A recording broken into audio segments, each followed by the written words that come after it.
जब सुने के होई भोजपुरी गाना बस बजे के चाही गाना। सारा लाला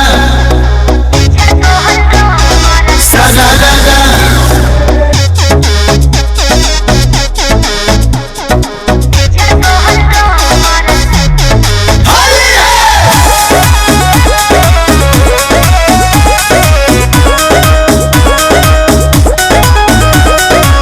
फगुओ के दिन केहू करेला जैसे अपना जीजा जी संगे करता रु जैसे हम ठीक करतन बुझनी।